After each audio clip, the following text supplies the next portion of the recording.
Ya, Assalamualaikum warahmatullahi wabarakatuh. Waalaikumsalam warahmatullahi wabarakatuh. Pada hari ini, hari Senin, tanggal 13 September tahun 2021, IPS mengadakan sidang skripsi atas nama Mega Dwi Wulandari sesuai permintaan saudari Mega ya. Sebelum saya mulai, apakah Mega bersedia ujian hari ini? Tetap lanjutkan ya. Sehat ya? Sehat ya? Bersedia, Pak. Ya, tidak gemetaran dan tertekan ya. Tidak depresi ya. Bismillah. Bismillah. Kalau tertekan kita terpaksa tunda supaya jiwa tertekannya dihilangkan dulu ya. Berarti kalau tertekan nggak bisa jawab pertanyaan kami. Ya, untuk itu karena sudah setuju untuk ujian sidang hari ini, maka IBS sudah menyiapkan tim penguji sidang skripsi. Itu saya sebagai koordinator Sparta ya. Kemudian anggota penguji 1 Bapak Dr. Andus Komar Daria AK MMCA, dan juga anggota penguji 2 Ibu Lidiana Spina SC AK MSc. Nanti sidang ini akan berlangsung 3 tahap ya. Tahap pertama itu saudara dipersilakan untuk presentasi selama 10 menit sampai 15 menit ya paling lama. Setelah sudah presentasi, nanti kami persilakan masing-masing kita untuk melakukan konfirmasi, nguji ya, pembahasan skripsi saudara, lihat data dan sebagainya. Maksimal masing-masing kami mungkin 30 menit ya gunanya. Masing-masing bisa Mbak Vina 30 menit, saya 30 menit. Pak Komar mungkin karena sudah tahu skripsi saudara, mungkin dia menanggapi aja mungkin ya. Atau kalau mau bertanya silakan juga ya. Nah, sehingga nanti setelah tahap kedua ini selesai stepnya, nah kami persilakan saudara untuk keluar dulu sebentar. Nah, kita akan berdiskusi mengenai calculation nilai kamu ya, apakah nilai bisa diluluskan atau tidak. Nah, setelah itu nanti saya sebagai koordinator saja mengumpulkan nilai. Saya tidak mempengaruhi nilai sidang kamu, misal sepengaruhi Bu Pina, sepengaruhi Bu Komar, sekian enggak ya. Jadi berapapun dari mereka kita terima, saya gabungkan, nanti kita teratakan dapat nilai akhir ya. Nilai akhir itu yang jadi nilai yudisium saudara ya. Dan setelah itu nanti kita panggil lagi saudara ya. Suruh masuk join lagi. Setelah kita selesai menentukan suruh lulus apa tidak ya. Nah, masuk lagi. Nah setelah itu kita umumkan ya. Umumkan dan pengumuman ini misalnya sangat menegangkan bagi mahasiswa karena ini menyangkut masa depannya kan. Arah ke depan seperti apa. Jadi kalau udah lulus kan tinggal langkah berikutnya mencari pekerjaan dan mencari calon suami ya. Calon suami juga cari juga tuh.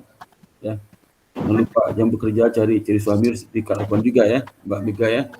Nanti karena kita nasihati udah kamu habis ini bekerja nggak cari suami malah ya. Sampai pensiun umur 55 baru ingat aduh saya nggak jadi cari suami karena Pak Sparta nyuruhnya hanya cari kerja aja. Nah, kan repot juga, nanti kita salahkan. Jadi dua dalam hidup kamu yang harus kamu lakukan setelah ini, cari suami dan cari pekerjaan ya. Dan kalau kamu mau studi lanjut silakan aja, mau S2 S3 silakan ya. Untuk itu tidak memperpanjang waktu dan saya ucapkan terima kasih kepada Pak Komar yang sudah membimbing kamu ya dengan baik ya. Dan juga Bu Vina sudah bersedia menguji saudara Mega. Kalau Bu Vina nggak bersedia pasti batal ujian kamu hari ini ya. Terpaksa kita cari dosen lain. Untung aja Bu Vina bersedia ya. Kita ucapkan terima kasih banyak Bu Vina. Dan kalau Pak Komar nggak mau bimbing kamu, berarti kamu nggak bisa ujian hari ini kan? Nah, maka terima kasih Pak Komar ya. Jadi terima kasih juga kamu ke saya. Kalau saya nggak mau jadi ketua, yang jadi ujian kamu hari ini ya. Terima kasih Pak. Semuanya terima kasih bertiganya yang sudah bersedia ketika ikut hadir ini. Untuk itu kita persilakan saudara untuk presentasi 15 menit ya, maksimal 15 menit ya. Silakan Sri Mega di Wulandari. Jangan stres ya, biasa jadi kan dosen sudah kamu kenal ya. Silakan ya. Baik Pak. Ya. Terima kasih Pak Sparta. Saya sudah Pak.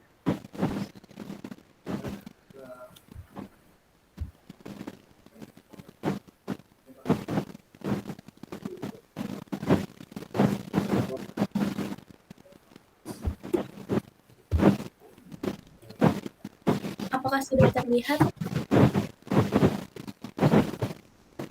Udah Mbak, udah. Saya mulai ya Pak. Ya silakan. Assalamualaikum warahmatullahi wabarakatuh. Assalamualaikum. Selamat Yang berkatu. terhormat Bapak Sparta dan Ibu Liadiana selaku dosen penguji saya, Bapak Komar selaku dosen pembimbing saya. Terima kasih atas waktu dan kesempatannya sehingga saya dapat mempresentasikan hasil penelitian saya yang berjudul Pengaruh Kinerja Keuangan terhadap Harga Saham pada Perusahaan Properti dan Real Estate sebelum dan masa pandemi COVID-19. Untuk bab satunya ada pendahuluan, di mana ada fenomena yang terjadi pada tahun 2020, terjadi penurunan harga saham yang terjadi pada perusahaan properti dan real estate. Di mana pada PT Summarecon Albun, presentasi penurunan harga saham sebesar 15,1% dengan harga sahamnya 138. Yang kedua ada PT Pakuan Jati dengan presentasi penurunan harga saham sebesar 10,53% dengan harga sahamnya 510. Selanjutnya ada PT Lipo Kemar, di mute dulu Pak Kemar. Coba gimana Pak? Di mute dulu Pak, ada suara ya. Udah, makasih Pak. Silakan Mbak Mega. Baik Pak, selanjutnya ada PT Lipo Karawaci memiliki presentasi penurunan harga saham sebesar 11,5% dengan harga sahamnya 214. Selanjutnya ada Research Gap, di mana ada yang pertama return on asset yang berpengaruh positif terhadap harga saham, ada pada jurnal Christine 2017, berpengaruh negatif ada pada Rahmani 2020. Untuk yang kedua ada return on equity, di mana ada pengaruh positif oleh Manurang 2015 dengan yang negatif Abbas 2019. Yang ketiga ada net profit margin, di mana yang positif ada Rahmani 2020 dan yang negatif ada Sunario 2020. Yang keempat ada earning per share, di mana yang positif ada Sujati dan Pasparta 2013 dan yang negatif ada Mujati dan Zulkola 2016. Selanjutnya ada bab 2 di mana ada landasan teori. Untuk grand teorinya terdapat teori sinyal, variabel dependennya terdapat harga saham, variabel independennya terdapat return on asset, return on equity, net profit margin, earning per share, dan pandemi COVID-19. Selanjutnya ada kerangka pemikiran dan hipotesis, di mana hipotesis pertama ini adalah return on asset berpengaruh positif terhadap harga saham. Hipotesis kedua ada return on equity berpengaruh positif terhadap harga saham. Hipotesis ketiga ada net profit margin berpengaruh positif terhadap harga saham. Hipotesis keempat ada earning per share berpengaruh positif terhadap harga saham. Hipotesis kelima ada pandemi COVID-19 berpengaruh terhadap harga saham. Selanjutnya ada bab 3 yaitu metodologi penelitian, di mana objek penelitian ini adalah laporan keuangan perusahaan properti dan real estate yang terdaftar di Bursa Efek Indonesia periode 2016 sampai dengan 2020. Untuk populasi dan sampelnya yaitu menggunakan purposive sampling. Selanjutnya ada kriteria sampel. Untuk kriteria sampel pertama, terdapat perusahaan properti dan real estate yang terdaftar di Bursa Efek Indonesia berjumlah 42, perusahaan yang tidak menerbitkan laporan keuangan tahunan dan memiliki kelengkapan data ada 4, di mana jumlah perusahaan menjadi 38, dikali dengan limit tahun penelitian sebanyak 190, adanya data outlier sebanyak 49, dengan total observasi setelah outlier sebanyak 141. Untuk kriteria sampel kedua, ada perusahaan properti dan real estate yang terdaftar di Bursa Efek Indonesia berjumlah 42, dengan perusahaan yang tidak menerbitkan laporan keuangan tahunan dan memiliki kelengkapan data ada 4, data perusahaan yang terkena data outlier ada 2, di mana jumlah perusahaan ada 36, dikali dengan 2 tahun penelitian sebanyak 72, adanya data outlier sebanyak 7, dan jumlah akhir observasi sebanyak 65. Selanjutnya ada pengukuran operasional, di mana ada variabel dependen, harga saham yang diukur dengan harga pada saat penutupan atau closing price akhir tahun.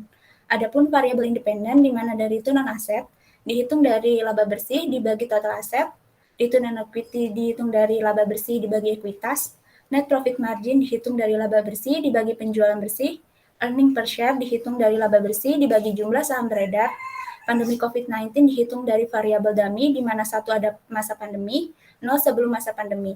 Selanjutnya ada variabel control, firm size, di mana dihitung dari log natural dari total aset, debt to equity ratio dihitung dari total debt dibagi dengan total equity. Selanjutnya ada model penelitian. Untuk model penelitian pertama, tidak adanya variabel pandemi COVID-19 dan menggunakan periode tahun 2016 sampai dengan 2020. Untuk model kedua, adanya variabel pandemi COVID-19 dan menggunakan tahun 2019 sampai dengan 2020.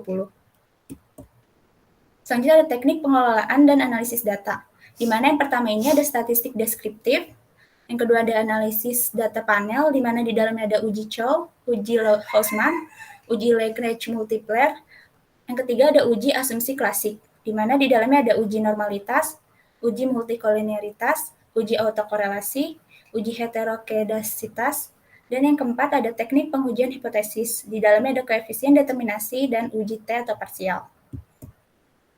Adapun bab 4 yaitu analisis dan pembahasan. Analisis statistik deskriptif. Dari kedua tabel tersebut dapat disimpulkan bahwa variabel harga saham model pertama nilai maksimumnya terdapat pada PT Metropolitan 2020, nilai minimumnya terdapat pada PT Livoland 2020. Untuk model keduanya, harga saham nilai maksimalnya terdapat pada PT Megapolitan 2019, nilai minimumnya PT Picoland 2020. Untuk variabel return on asset, model pertama nilai maksimumnya terdapat pada PT Pura Delta 2019, nilai minimumnya terdapat pada PT Goa Makassar 2019, dan untuk model kedua, nilai maksimumnya terdapat pada PT Pura Delta 2019, minimumnya terdapat pada PT Picoland 2019. Selanjutnya ada variabel return on equity, di mana model pertama ini nilai maksimumnya terdapat pada PT Plaza Indo 2017, nilai minimumnya terdapat pada PT Duta Anggada 2020. Untuk model keduanya, nilai maksimum terdapat pada PT Bina Karya 2020 dan minimumnya terdapat pada PT Duta Anggada 2020. Selanjutnya ada variabel net profit margin, di mana model pertama ini nilai maksimalnya terdapat pada PT Greenwood 2018, nilai minimumnya terdapat pada PT Duta Anggada 2020. Untuk model keduanya, nilai maksimumnya terdapat pada PT Greenwood 2019 dan nilai minimumnya terdapat pada PT Prima 2020. Selanjutnya ada variabel earning per share atau EPS, di mana model pertamanya ini nilai maksimumnya itu ada PT Roda Vivatech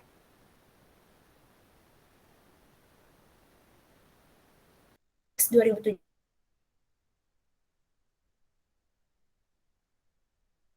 Minimumnya terdapat pada PT Bina Karya 2020. Selanjutnya ada variabel firm size, di mana model pertama ini ada nilai maksimumnya yaitu PT Bumi Serpong 2020 dan PT minimumnya terdapat pada PT Metro Realty 2020. Untuk model keduanya, nilai maksimumnya terdapat pada PT Bumi Serpong 2020 dan minimumnya terdapat pada PT Metro Realty 2020. Variabel selanjutnya ada DER atau Debt to Equity Ratio, di mana model pertama ini nilai maksimumnya terdapat pada PT Bina Karya 2016 dan minimumnya terdapat pada PT Plaza Indo 2019. Untuk model kedua, nilai maksimumnya terdapat pada PT Megapolitan 2020 dan minimumnya terdapat pada PT Bina Karya 2020. Terakhir ada variabel pandemi COVID-19, di mana nilai maksimumnya itu terdapat pada masa pandemi yaitu 1 dan sebelum pandemi itu 0. Untuk kedua regresi ini, standar deviasi yang lebih besar dari mean itu adalah variabel harga saham, return on asset, return on equity, net profit margin, dan earning per share, di mana hal itu menandakan bahwa variabel tersebut memiliki data yang bervariasi. Untuk standar deviasi yang kurang dari rata-ratanya atau mean-nya, terdapat pada firm size dan DER, di mana data tersebut kurang bervariasi. Selanjutnya ada uji Chow. Uji Chow itu digunakan untuk menguji apakah menggunakan fixed effect model atau random effect model. Dari kedua tabel tersebut, terlihat bahwa probabilitasnya 0,00 yang menandakan bahwa model yang digunakan adalah fixed effect. Selanjutnya ada uji Hausman. Uji Hausman digunakan untuk menguji apakah menggunakan model random effect atau fixed effect. Untuk hasil uji Hausman penelitian regresi pertama, terlihat bahwa cross-section randomnya sebesar 0,00, yang berarti bahwa model yang digunakan adalah fixed effect. Untuk regresi kedua, cross-section randomnya memiliki probabilitas 1,00, yang menandakan bahwa data tersebut menggunakan random effect. Untuk uji Lagrange multiplier, itu memiliki cross-section sebesar 0,00, yang menandakan bahwa data tersebut menggunakan random effect. Selanjutnya ada uji normalitas, di mana uji ini digunakan untuk mengetahui apakah setiap variabel ini berdistribusi normal atau tidak. Terlihat pada gambar 4.1, di mana model regresi pertama ini memiliki hasil 0,83 yang menandakan bahwa data tersebut berdistribusi normal. Untuk gambar 4.2, regresi 2, terlihat bahwa hasilnya mendapatkan 0,37 yang menandakan bahwa data tersebut berdistribusi normal. Selanjutnya ada uji multikolinearitas. Syarat uji multikolinearitas menurut buku Imam Ghazali dan Dwi Ratmono 2017, yaitu apabila hasil uji multikol antar variabel tidak melebihi dari 0,9. Dapat terlihat untuk kedua tabel tersebut memiliki hasil yang kurang dari 0,9 yang menandakan bahwa data tersebut tidak terkena uji multikolinearitas. Selanjutnya ada uji heteroskedastisitas, di mana uji ini digunakan untuk mengetahui nilai residual dalam regresi memiliki varian yang sama atau tidak. Untuk uji heteros model pertama, terlihat probabilitasnya melebihi dari 0,05 yang menandakan bahwa data tersebut terbebas dari uji heteros. Yang kedua itu ada model 2, yaitu probabilitasnya melebihi dari 0,05 yang menandakan bahwa data tersebut juga terbebas dari uji heteros. Selanjutnya ada uji autokorelasi, di mana uji ini digunakan untuk menguji ada tidaknya model regresi linier antar korelasi, kesalahan pengganggu pada periode T dengan periode sebelumnya. Dapat terlihat untuk model regresi pertama, K-nya sebesar 6, N-nya sebesar 141, dengan durbin Watson-nya 1,9332. Untuk model regresi kedua, K-nya sebesar 7, N-nya sebesar 65, dengan durbin Watson statistiknya 1,8986. Terlihat kedua tabel tersebut memiliki durbin Watson berada di antara DU dan 4 min DU, yang menandakan bahwa kedua data tersebut terbebas dari autokorelasi.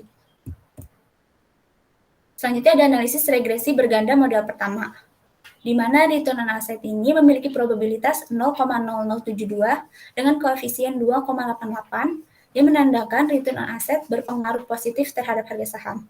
Selanjutnya ada return on equity, di mana memiliki probabilitas 0,0422 dengan koefisien minus 1,03 yang menandakan bahwa return on equity berpengaruh negatif terhadap harga saham. Selanjutnya ada net profit margin, di mana probabilitasnya memiliki 0,0419 dengan koefisiennya 0,10 yang menandakan bahwa net profit margin berpengaruh positif terhadap harga saham. Selanjutnya ada earning per share, di mana probabilitasnya 0,0070 dengan koefisien minus 0,00 yang menandakan bahwa EPS ini berpengaruh negatif terhadap harga saham.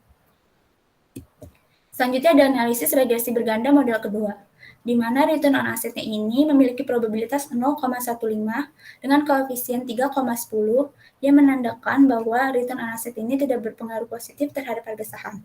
Selanjutnya ada return on equity, di mana probabilitasnya ini 0,07 dengan koefisien minus 2,29 yang menandakan bahwa return on equity ini tidak berpengaruh negatif terhadap harga saham.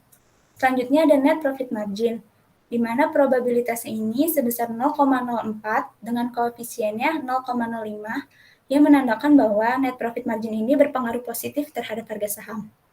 Selanjutnya ada earning per share, di mana probabilitasnya ini 0,00 dengan koefisiennya 0,001 yang menandakan bahwa earning per share ini berpengaruh positif terhadap harga saham. Selanjutnya ada dummy, di mana probabilitasnya itu 0,65 dengan koefisien 0,01 yang menandakan bahwa dummy ini tidak berpengaruh positif terhadap harga saham. Selanjutnya ada implementasi manajerial. Perusahaan yang memiliki return on asset yang tinggi menunjukkan kinerja perusahaan yang baik karena dapat memaksimalkan asetnya dalam menghasilkan laba, sehingga return yang didapatkan investor dapat mendorong permintaan terhadap harga saham. Selanjutnya ada pengaruh negatif dari return on equity, menunjukkan bahwa kinerja perusahaan dalam kondisi kurang baik. Hal ini disebabkan karena kurang efisiennya perusahaan dalam mengelola modal sendiri yang dimiliki, sehingga kurang menghasilkan laba yang optimal. Oleh karena itu, minat investor terhadap harga saham perusahaan menjadi berkurang dan menyebabkan harga saham menjadi turun. Meningkatkan return on equity dapat dilakukan dengan menambah modal dan meningkatkan penggunaan modal untuk mendapatkan laba, sehingga ROI-nya menjadi tinggi dan meningkatkan harga saham.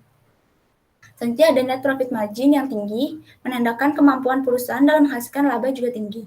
Hal tersebut memberikan keyakinan kepada investor untuk menanamkan modalnya yang nantinya dapat meningkatkan harga saham di masa yang akan datang. Selanjutnya ada pengaruh positif dari earning per share. Hal ini menandakan bahwa perusahaan mampu mengelola dana para investor dan membagikan jumlah laba kepada investor. Earning per share yang tinggi menunjukkan bahwa tingkat efisiensi dan efektivitas pengelolaan penjualan perusahaan itu baik. Selanjutnya ada pengaruh negatif dari earning per share. Hal tersebut menunjukkan perubahan dalam penggunaan hutang akan mengakibatkan perubahan earning per share. Dan karena itu, juga mengakibatkan perubahan harga saham. Jika suatu perusahaan kurang baik dalam mengelola penggunaan hutang, maka akan berdampak pada laba per saham yang dibagikan kepada investor. Selanjutnya ada bab 5 yaitu penutup, di mana ada keterbatasan penelitian. Yang pertama, variabel yang digunakan dalam penelitian ini terbatas, yaitu hanya return on asset, return on equity, net profit margin, earning per share, dan pandemi COVID-19. Untuk yang kedua, ada objek yang digunakan dalam penelitian ini hanya perusahaan properti dan real estate yang terdaftar di Bursa Efek Indonesia. Untuk saran, yang pertama, penelitian selanjutnya dapat menambahkan variabel lain yang dapat mempengaruhi harga saham. Yang kedua, dapat menggunakan sektor perusahaan yang berbeda. Terima kasih. Oke, terima kasih kepada Saudara Dewi Wulandari ya. Sebelum saya ucapkan selamat juga sudah sampai ke ujian sidang skripsi ya. Untuk berikutnya kita berikan kesempatan ke Bu Fina ya, untuk bertanya. Silakan Bu Fina. Iya Pak, izin sebentar mau ngecas, mau colokin casan Pak.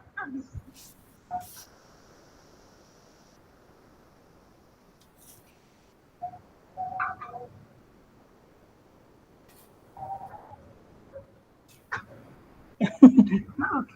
Oke, terima kasih Pak Sparta, Pak Komar atas kesempatannya. Meja, selamat ya. Sedikit lagi Anda akan sama dengan saya menjadi sarjana akuntansi. Ya, semoga ini hari ini lancar ya. Lancar presentasinya, sangat lancar sekali, senang saya melihatnya.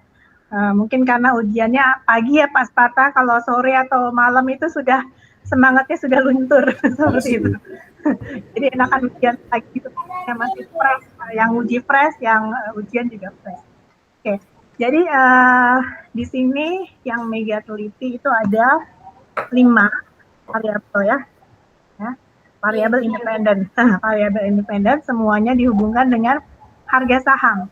Ya, harga saham. Jadi apakah variabel independen ini berpengaruh terhadap harga saham? Yang diinginkan investor adalah sahamnya naik. Ya enggak? Sahamnya bagus. Kenapa? Karena investor membeli saham itu ada 2 keinginan. Yang pertama gain, ya, hasil perubahan waktu dia beli dan dia jual, sama dividen. Ya, dividen. Di sini bagus sekali Mega sudah memasukkan variabel kontrolnya dividen ya, bukan dividen sih, DER ya, dividen rasio. Oke. Dan satu lagi size ya. Iya Bu. Oke. Nah, cuma ada sedikit yang mengganggu ya, yang bukan mengganggu sih sebenarnya. Saya ingin tahu lebih lanjut pada kriteria sampel tadi. Coba balik ke PowerPoint-nya yang membahas tentang kriteria sampel. Ini Bu. Coba Nah, di sini ya. Di sini kan bedanya hanya kriteria sampel 1 dan 2 itu pada saat kriteria 2 ditambahkan satu variabel lagi, yaitu COVID kan 2019 sampai 2020. Nah, di sini ada satu yang tambahan nih di nomor 5 gitu kan untuk kriteria 2. Nah, apa sih yang membedakan adanya perusahaan yang terkena data outlier dibanding dengan yang di kriteria 1? Apa dasarnya? Iya Bu, untuk penelitian regresi kedua, saya kan sudah mencoba beberapa data untuk diolah ya Bu. Nah, beberapa data atau semua data? Semua data dong. Iya Bu, semua data. Ya, jadi semua data observasi sama. Iya. Yang sama ya dengan. Oke, terus? Iya Bu, lalu untuk ketika saya lihat lagi untuk tahun 2019 dan 2020 itu banyak yang nilai dari perusahaannya itu minus Bu. Minus maksudnya nilai perusahaan minus itu apa? Kalau udah jatuh, ini apa sepedanya? Laba perusahaan ya Bu, penghasilannya Bu. Bukan nilai. Laba sama nggak dengan nilai perusahaan? Karena kalau nilai perusahaan ada lagi tuh. Hitungannya kemarin anak saya. Dia pakai Iya Bu, beda Bu. beda ya pakai PBB. Iya, maaf. Nah, ini Laba perusahaan. yang Mega masukkan adalah dari pengamatan ini ada 2 perusahaan yang melakukan ya negatif ya, rugi gitu. Iya, rugi. Dan datanya itu signifikan Bu dengan Maksudnya? data perusahaan yang lainnya. Memiliki perbedaan yang signifikan minusnya itu Bu, minus labanya itu. Jadi saya perbedaan yang signifikan maksudnya gimana nih? Misalnya untuk perusahaan ini itu memiliki laba sebesar 1 juta. Terus perusahaan yang kedua ini memiliki laba minus dari 1 Bu. Minus dari 1. Nah, berarti kan sama yang datanya cuma yang membedakan dummy. Nah, kenapa kok tidak dimasukkan juga di kriteria sampel yang 1? Iya Bu, untuk yang kedua ini kan timbulnya data outlier dalam penelitian ini adalah pada nomor di mana outlier ini berasal dari populasi yang diambil sebagai sampel. Namun distribusi dari variabelnya itu terdapat di populasi tersebut yang memiliki nilai ekstrim yang tidak berdistribusi secara normal Bu. Jadi saya keluarkan 2 ini Bu. 2 ya. Nah, apa bedanya dengan poin yang di bawahnya nih Mega? Ya, oke, saya mengerti. Jadi 2 perusahaan ini outlier. Kemudian kamu keluarin lagi outliernya 7. Apa bedanya? Kenapa nggak sekalian? Ya, berarti 2 kali kamu membuang outliernya. Iya Bu, untuk yang di data outlier ini saya keluarkan di data if-use-nya Bu. Nah, kenapa kok berarti kan ini perusahaannya rugi, yang 2 ini kan? Nah, kenapa masih dimasukkan dalam kriteria sampel yang 1? Yang kriteria 2 dikeluarkan? Harusnya sama-sama dikeluarkan dong. Iya Bu, sebenarnya kedua kriteria ini data minus itu tetap dimasukkan Bu. Tetapi yang tadi saya bicarakan untuk yang 2 ini karena memiliki data yang ekstrim dan tidak berdistribusi normal, jadinya saya keluarkan untuk 2 perusahaan ini. Nah, enggak, iya, oke. Itu kan yang dikeluarkan hanya di kriteria sampel 2 aja. Kalau 1 kan masih tuh diobservasi. Dari 190, Mega kurangin dengan dari FIS-nya kan 49, sehingga tinggal jadi 141. Nah, kenapa kok di kriteria sampel 2 itu sebelum dikeluarkan data outlier-nya sudah dikeluarkan 2 perusahaan dulu. Jadi sebenarnya dari awal itu dari 42 perusahaan yang outlier-nya berarti 2 tambah 4, 6. Itu yang saya tanyakan, kenapa yang satunya 38, yang satunya 36 gitu. Sehingga kan makanya tadi banyak perbedaan yang hasil regresinya kan, yang di 1 ada yang plus, nanti yang di 2 adanya minus karena data yang dibandingkan nggak sama perusahaan. Alasannya aja. Oh ya Bu, untuk kriteria kedua juga kan saya menggunakan 2 tahun penelitian untuk 2019 sampai dengan 2020. Nah, untuk kriteria pertama itu untuk kriteria pertama 5 tahun penelitian Bu. Jadi jawabannya gimana? Sedikit lagi. Sehingga data yang didapat untuk kriteria pertama itu masih gimana ya? Oh ya Bu, untuk yang kriteria pertama itu sehingga kriteria pertama itu masih ada laba yang meningkat Bu. Di tahun 2016 sampai dengan di tahun 2019. Karena di tahun 2020 itu terjadinya COVID. Ngerti saya. Jadi artinya karena pengamatannya yang 1 5 tahun sebelum COVID, yang 1 2 tahun COVID. Jadi yang 5 tahun ini oke, lancar semua, nggak ada yang minus, nggak ada yang rugi. Nah, di tahun COVID karena rugi maka dibuang. Nah, kenapa kok pertanyaannya kenapa kok dibuang? Yang rugi. Kalau yang 4 ini kenapa? Kalau tidak menerbitkan laporan keuangan, oke lah pasti nggak bisa ya. Oke, kenapa dibuang? Yang rugi. Emang ada hubungannya sama laba ruginya? Nyobain nggak kalau tetap 38 objek perusahaannya terus diregresikan. Nyobain nggak kemarin waktu running data? Nah, gimana hasilnya? Untuk yang perusahaan saya kan sebelumnya memasukkan semua perusahaan dulu nih Bu yang di kriteria 2. tanpa dikeluarkannya yang 2 perusahaan outlier ini, Bu. Ya, terus hasilnya gimana? Datanya itu banyak yang tidak berpengaruh juga, terus juga dia banyak yang terkena data outlier, data uji autocall, uji heteros, seperti itu, Bu. Jadi saya keluarkan 2 perusahaan, baru tidak terkena uji-uji tersebut. Oke, jadi artinya rupanya penyebabnya karena si perusahaan yang rugi itu makanya dibuang ya. Iya, Bu. Oke, saya paham dan mengerti alasannya ya. Tadinya saya pengen tahu kenapa kok, rupanya memang sudah terjawab karena periode pengamatannya kan beda, sehingga nanti ini harusnya pada saat pembatasan sampel di bab berapa ya, bab 2 apa bab 3, ini dimasukkan kriteria pemilihan sampel. Coba deh, coba lihat deh gimana, di atas lagi deh. Kalau ini kan di bab 4 kan, kita bahas ini di bab 4 kan, sampai data observasinya sekian. Coba sebelumnya ada membahas tentang kriteria pemilihan sampel. Oh, itu di bab 2 ya, Bu? Di atasnya itu, biasa sebelum, ini kan di bawah. Nah, coba. Bab 3 kali ya.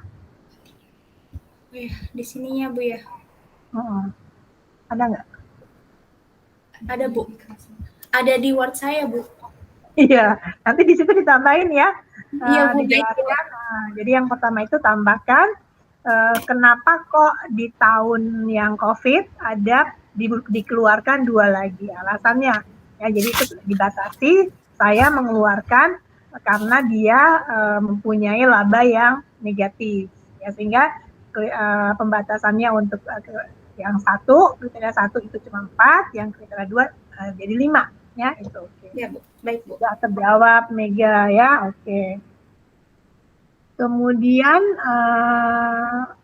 pengen dijelasin lagi nih statistik deskriptif yang standar deviasi. Coba lihat statistik deskriptifnya. Ini, Bu. Oke, coba di zoom, malum nih matanya. Oke, tadi kan di sini Mega menjelaskan ada yang di lebih besar atau lebih kecil dari standar deviasi. Dan ini katanya bervariasi dan kurang bervariasi. Dalam bentuk apa itu variasinya, Mega? Bervariasi itu maksudnya itu, Bu, memiliki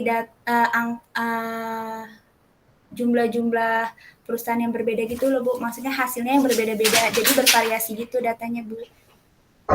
Maksudnya ya, kan di sini mau jelasin kan apakah min-nya lebih besar atau lebih kecil, kan seperti dari standar deviasi gitu ya. Ya kan, itu dibandingkan dengan apa tadi? Standar deviasi dikatakan lebih besar atau lebih kecilnya dibandingkan dengan apa tadi? Min apa median? Min atau rata-ratanya, Bu. Atau min atau rata-rata. Jadi karena dia ada yang kurang, ada yang lebih, kesimpulannya jadinya gimana tuh, Mega? Untuk yang standar Iya, Bu, untuk yang standar deviasinya itu kan lebih besar dari min misalnya, Bu. Dia itu memiliki data yang bervariasi dan memiliki nilai yang lebih besar daripada min, Bu. Gitu, Bu. Ya, itu contohnya kayak gimana tuh? Dari sini kan ada berapa variabel. Nah, yang gimana yang lebih besar dari rata-rata standar deviasi lebih besar dari rata-rata? Coba yang mana? Untuk yang coba kita lihat yang persamaan 1 ya. Iya, Bu. ROA standar deviasinya 0,03. Lebih besar mana dengan 0,02? Lebih besar standar deviasi, Bu. 0,03 lebih besar dari 0,02. Iya. Nah, benar nggak? 0,5 sama 0,25 mana yang lebih besar? 0,5, Bu. Oke. Jadi lebih besar yang standar deviasi 0,03. Iya, Bu. Oke, kemudian yang kedua lebih besar standar deviasi juga. Yang NPM sama. Yang EPS sama. Nah, baru yang ini ya. Ini kan variabel kontrol ya, variabel kontrol baru ya. Iya, Bu. Yang lebih kecil, dua-duanya lebih kecil ya dari standar deviasi. Jadi hanya variabel kontrol, berarti ini dimasukkan juga nggak dalam analisis deskriptif? Ikut dibahas nggak? Untuk di Word saya dibahas, Bu. Di Word-nya dibahas. Nah, bahasnya gimana?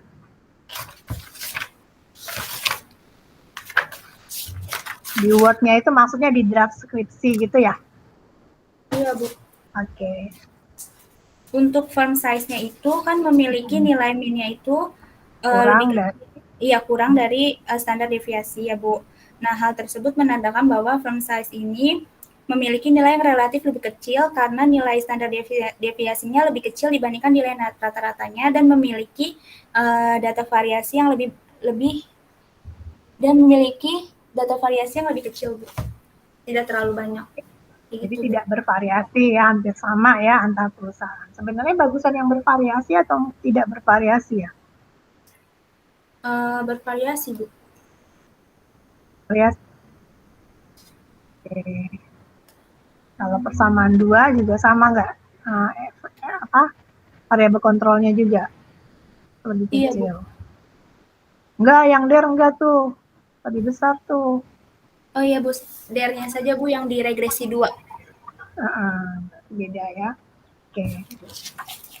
Baik, Ya, Bu. jadi itu sudah terjawab. Nah, sekarang yang uji multiko, coba ke bawah ya uji multiko.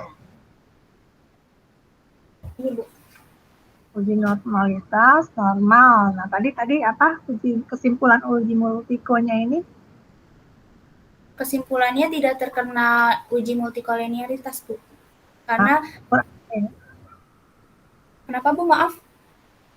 Kenapa kita mengukur multiko untuk mengetahui apa? Untuk mengetahui, sebentar ya, Bu.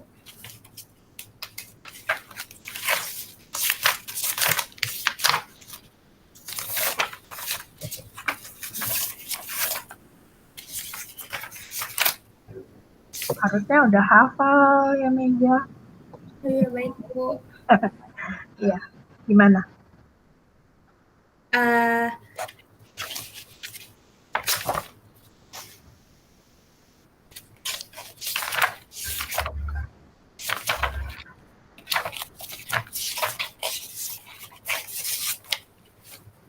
Sebentar ya, Bu. Jadi soalnya kan kadang-kadang mahasiswa tuh buat semua sama gitu ya uji asumsi klasiknya. Ini pokoknya ini.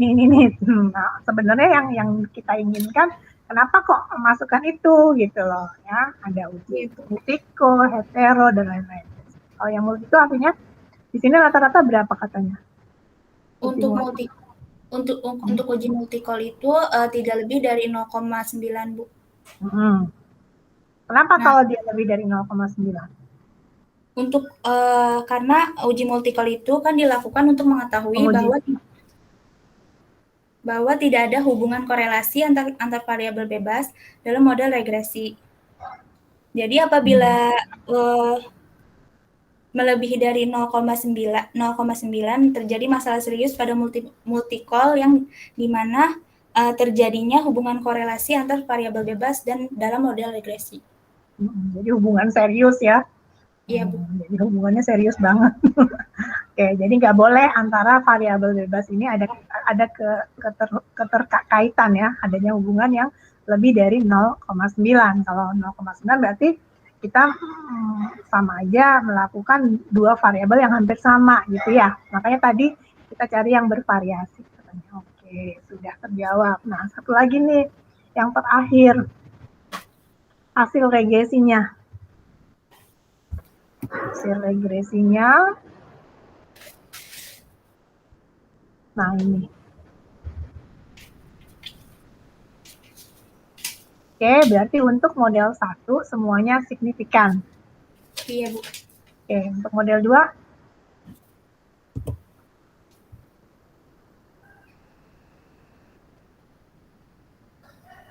Ya, 2 tidak signifikan. Iya, Bu.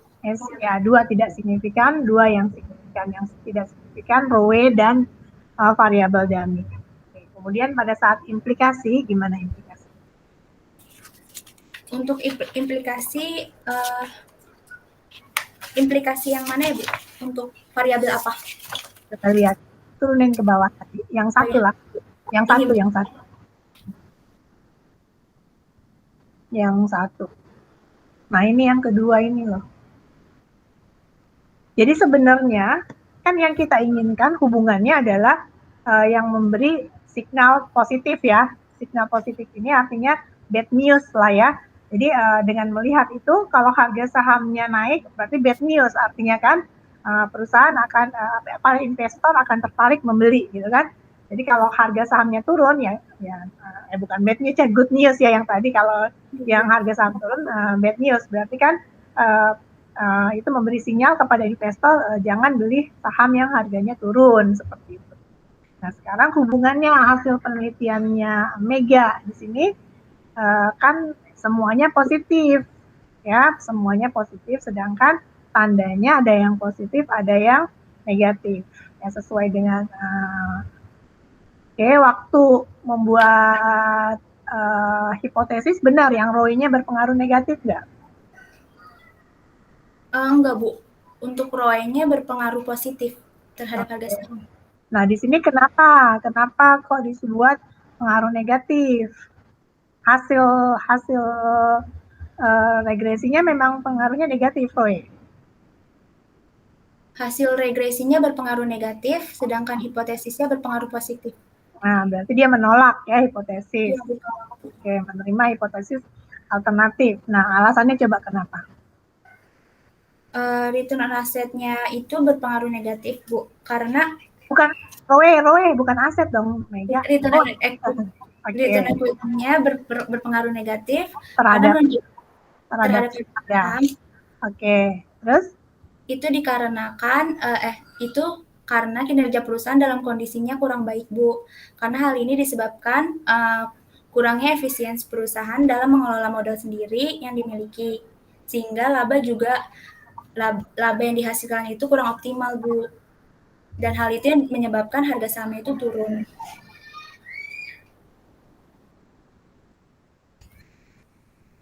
Jadi gini loh, kurang efisien. Nah, sebelumnya kita ngomongin efisien nggak tadinya, Mega? Kita ngomongin efisien nggak tadi di awal? ROE itu waktu membahas ROE. ROE kan return on equity, berarti tingkat laba dibandingkan terhadap equity. Equity-nya modalnya modal yang dari luar atau modal yang sendiri? Modal yang dalam perusahaan gitu, Bu. Iya, modal semua dalam perusahaan. Kan ada equity kan. Nah, equity-nya yang seperti apa ini? Saham kan equity kan dalam bentuk saham. Nah, saham itu waktu belajar intermediate sama Pasparta, saham itu gimana? Saham ada berapa macam?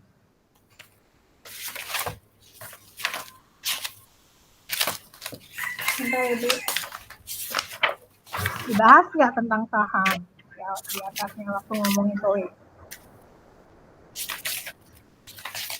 Dibahasnya di landasan teori, Bu. Apa itu? Untuk harga saham itu merupakan salah satu indikator keberhasilan dari perusahaan. Nah, jika harga saham itu meningkat, maka investor atau calon investor akan melihat perusahaan berhasil dalam mengelola bisnisnya. Nah, menurut Rahmani 2020, harga saham itu merupakan harga yang telah terjadi di Bursa Efek pada waktu tertentu yang telah ditentukan oleh pelaku pasar dan juga ditentukan oleh permintaan dan penawaran atas saham yang berkaitan di pasar modal. Informasi tentang sekarang waktu saya belajar dulu nih, walaupun saya belajar akuntansi kan tahun 88 nih, itu pernah diajarin sama dosen saya kalau saham itu terdiri dari saham prioritas dan saham apa?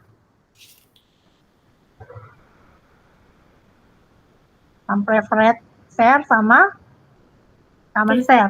Saham biasa kan? Iya, Nah, Bu. ini apakah dua-duanya yang kita masukkan dalam ekuitas ini yang dua-duanya saham prioritas juga dihitung atau saham prioritas saja atau saham biasa saja ini? Saham biasa, Bu. Saham biasa saja. Ya, jadi dikeluarkan saham prioritas. Oke. Nah, artinya kan kalau gitu dia berhubungan negatif.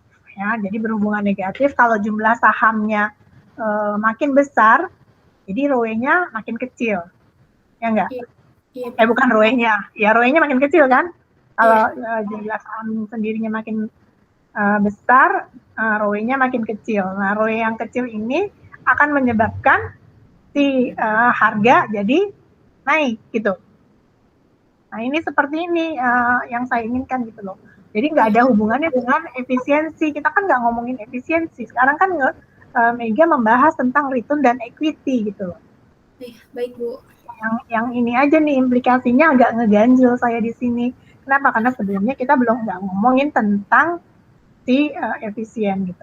Ya, ini kan kita ngomongin tentang sahamnya, saham biasa kah, saham preferen kah, kemudian hubungannya sama hasil regresi kita yang berhubungan negatif dengan harga tadi. Nah, ini di ini kan yang seperti yang saya ngomong tadi. Nanti saya akan revisi, Bu. Itu aja sih, kemudian MTM nanti.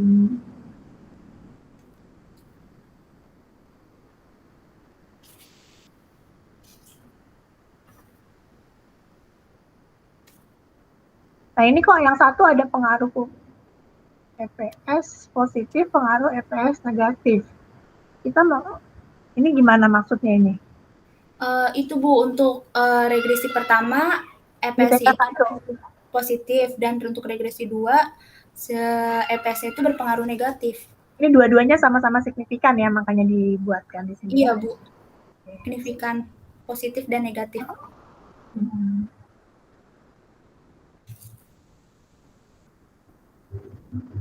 Kamu tuh senang sama efisiensi ya.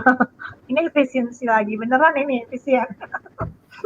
Tadi efisien, sekarang efisien lagi. Bu, nanti saya akan ubah, Bu. Bukan saya, enggak, kamu lihat dari penelitian sebelumnya, kenapa kok, kan ada yang hasilnya positif seperti di awal tadi kan Mega, ada yang positif negatif. Nah, itu coba dilihat ya, apa sih kalau ini kan earning per share. Jadi laba per lembar saham. Jadi hubungannya itu yang kamu bahas itu tentang earning-nya atau share-nya gitu loh. Ya. Ya udah itu aja sih Pak Sparta, Pak Komar, masukan dari saya. Mungkin Pak Sparta lebih bagus menambahkan lagi, Pak. Oke, terima kasih banyak. Terima kasih Mbak Vina. Berikutnya saya mungkin akan menanggapi ya. Saya sudah lihat skripsimu ya. Mungkin yang sudah banyak tanya Bu Vina, saya menanya mengenai analisis ya. Jadi analisis hasil analisis skripsi kamu itu yang kamu kan pisahkan itu analisis regresi 1 sama regresi 2 ya. Jadi dipisahkan. Jadi regresi itu disatukan aja. Misal analisis pertama contoh gini ya. Contoh misalnya membahas mengenai pengaruh jadi ini mana nih sebentar ya. Pengaruh earning per share terhadap harga saham ya, harga saham.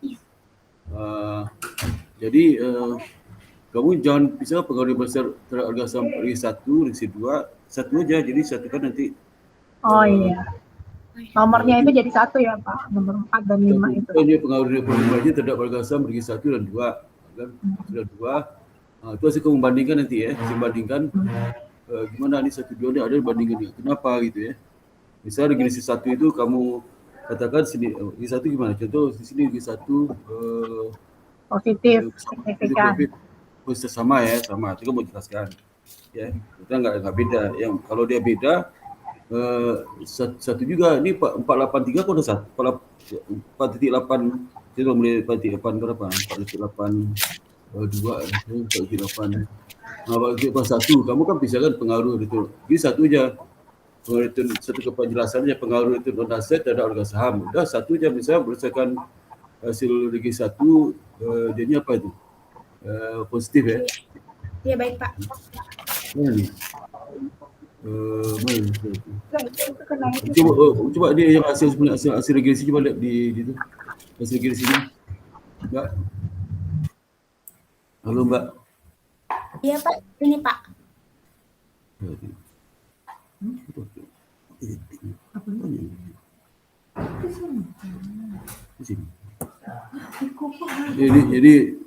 Jadi apa ini ya, ini yang regulasi apa yang satu ya. Biasanya terhadap apa nih? Terhadap Harga saham. harga saham ya. Harga saham kan dia signifikan. Model 2 tidak signifikan kan? Tidak Nah, signifikan. jadi kamu jelaskan ya, misal dari satu linear itu, linear menyatakan model 1 signifikan, model 2 tidak signifikan. Itu kenapa gitu perbedaan itu? Ya. Oh iya baik Pak. Sebenarnya kenapa satu itu sesuai dengan teori dan hipotesis, yang kedua tidak sesuai, itu aja, nggak usah dipisah-pisah itu. Nah, kenapa itu tidak signifikan di kalau dummy parabola dimasukkan ya. Sama juga yang lain itu yang kalau udah sama, kamu misalnya satu dia empat berapa nih, empat berapa nih? Dia 482 itu kan dua juga bisa kan, karena berbeda hasil kan. Jadi nggak usah kamu sebutkan lagi ini ya. Disatukan aja. Jadi kamu yang MPS itu sama-sama signifikan Pak. Cuma satu yang positif, yang satu negatif. Iya, makanya disatukan aja. Kenapa? Satu nomor aja Mega gitu ya Pak ya. Jadi satu nomor itu kamu jelaskan kenapa yang itu udah kamu analisis masing-masing, atau kalau enggak gininya hilangkan aja ini yang judul sub ini, usaha kelima itu lagi, tambahkan alinea lagi. Bisa sudah 482A dihilangkan ya, judulnya bukan isi dihilangkan. Itu 482B judul dihilangkan. Nanti di terakhir kamu tambahkan kalimat yang membandingkan hasil itu ya. Dengan hasil A dan B itu. Bandingkan hasil itu kenapa gitu ya. Itu. Jadi ada mungkin 2-3 linear lagi lah bandingkan hasil. Mungkin 2 linear, satu bandingkan hasilnya, yang linear berikutnya kenapa gitu ya. Ada apa gitu ya. Kalau 483 udah satu nggak ada kamu pisahkan. 484 juga ada A, ada B. Judul A itu hapus saja. Itu hapus saja. Nanti terakhir tambah 2 linear lagi menyatakan pembandingannya itu ya. Tambah 2 penjelasan linear kenapanya itu. Kemudian juga 485 udah satu analisis ya. 9 itu aplikasi hasil, yang penting aplikasi pengaruh return aset terhadap sama ya. Kemudian kalau yang kesimpulan itu nanti ya Mbak Mega ya. Iya Pak. Dan yang bab 1 kesimpulan ya. Kamu judul skripsi apa judulnya? Pengaruh kinerja keuangan terhadap harga saham pada perusahaan properti dan iya. Jadi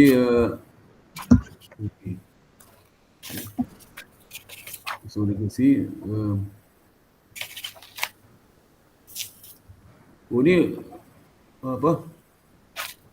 Kesimpulan gini Mbak, kesimpulan 1 misalnya. Kesimpulan itu kamu singkat aja. Misalnya kesimpulan 1, return aset berpengaruh positif terhadap saham pada periode sekian. Sedangkan apabila periode itu dimasukkan periode dummy, hasil berapa, hasil gimana, itu aja.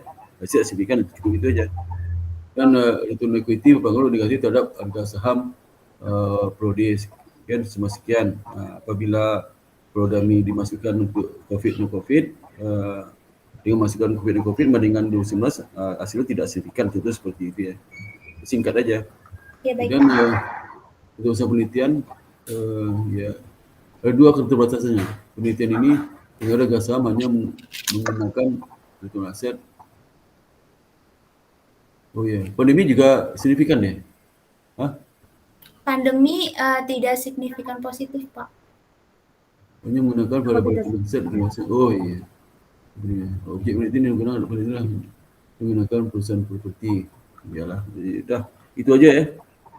Baik Pak. Itu aja yang kamu perbaiki ya. Lain sudah okey silatnya. Sama nanti Mbak Fina ya.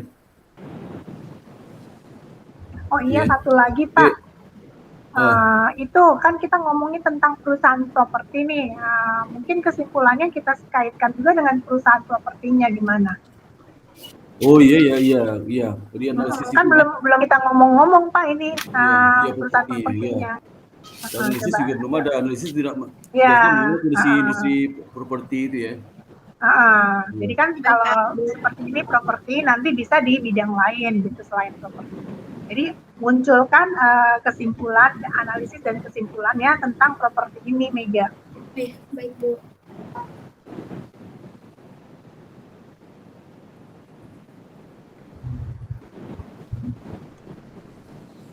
So, apa lagi, Bin?